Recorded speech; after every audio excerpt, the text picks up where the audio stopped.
안녕하세요. 안녕하세요. 모녀작가TV의 모녀작가딸 영아입니다. 모녀작가 엄마 정미숙입니다. 오늘은 이제 저희가 책에 대해서 얘기를 해볼 건데, 저희가 책을 읽고 작가가 되었잖아요. 엄마는 책이란 무엇이라고 생각해요? 책은 하나의 씨앗이지. 씨앗. 왜 씨앗이라고 생각하죠?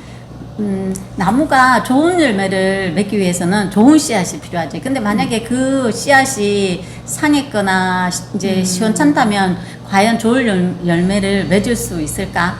그러니까 만약에 우리가 삶이 행복하지 않다면 우리가 뭔가 잘못된 씨앗을 우리가 심고 있다는 거지. 이제 책은 성공한 사람들이 썼고 대부분 뭐 전문가들이 썼기 때문에 좋은 씨앗이 들어있다고 생각을 해. 그 씨앗을 우리가 많이 심으면 심을수록 우리가 성장하는 거예요? 그렇지. 행복해지고 기뻐지고 다른 사람한테 나눠줄 수 있고. 맞아. 세상에 나눠주다 보면 그게 이제 행복이 되는 거더라고. 그래서 엄마는 책은 하나의 씨앗이라고 생각해. 맞아. 나 그 말을 하니까 생각이 나는 게, 요 전번에 읽은 책인데, 사람들은 한 나무라고 해요. 근데 이 나무에서 열매가 자라잖아요. 그 열매가 우리의 삶이에요. 근데 그 열매가 만약에 썩었고 맛이 없고 이상하게 났어. 그럼 사람들은 뭐라고 말할까요? 열매를 버려야 된다고. 뭐 열매가 왜 이래? 이러면서 열매한테 약을 주거나 열매를 바꾸려고 한대요. 맞아. 근데 엄마가 아까 말한 것처럼 씨앗에 답이 있대. 씨앗을 잘 가꾸고 씨앗과 뿌리에 이걸 해줘야만 잘 클 수 있다는 거예요. 그러니까 우리가 지금 우리 주변에 모르는 사람들한테 자꾸 묻고 있으니까 자꾸 열매가 그냥 열매한테만 약을 주고 있는 거야.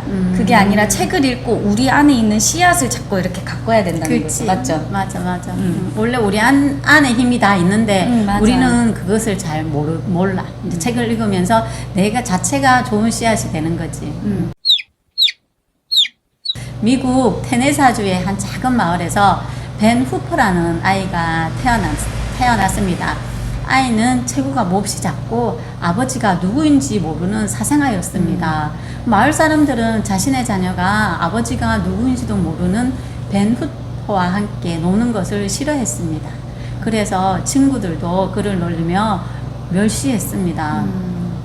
벤 후퍼가 12살이 되었을 때였습니다. 마을의 교회에 젊은 목사님이 부임해 왔습니다. 벤 후퍼는 그때까지 교회에 가본 적이 없습니다.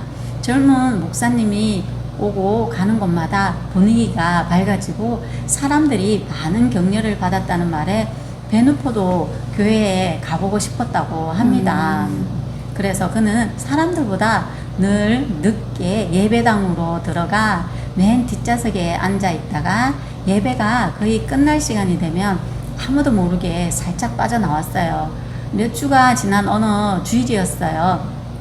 벤 후퍼는 목사님의 설교에 너무나 깊은 감명을 받아서 먼저 나간다는 것을 깜빡하고 자리에 늦게 있다가 나가게 되었어요.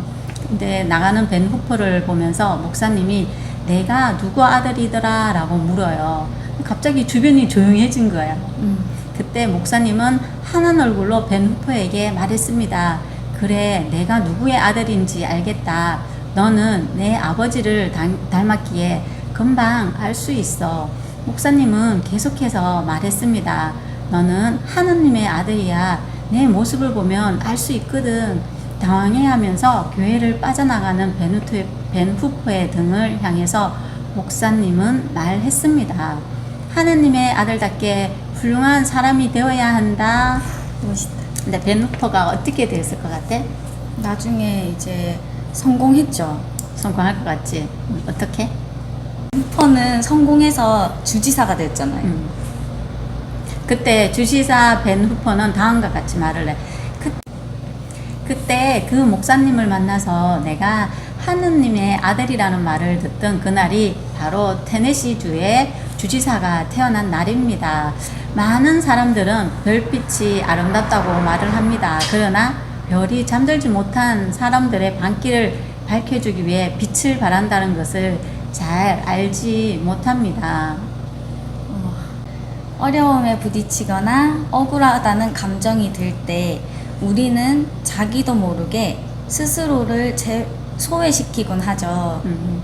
고통스럽고 화가 날 때면 나를 구해줄 누군가를 나를 위해 기꺼이 해줄 수 있는 그런 사람을 간절히 바라게 되죠. 우리는 베누포처럼 모두 하나님의 자녀입니다. 어려움 속에서도 스스로를 격려하며 삶을 살아갈 수 있는 사람입니다. 우리 안에는 엄청난 힘이 잠재되어 있어 그것을 끄집어낸다면 다른 누구에게도 의지할 필요 없이 우리의 삶을 긍정적으로 변화시킬 수 있습니다. 우리는 보통 이제 어릴 때 뭐 엄마한테서 하지마 안 돼 이런 소리를 되게 많이 듣고 자란단 말이에요.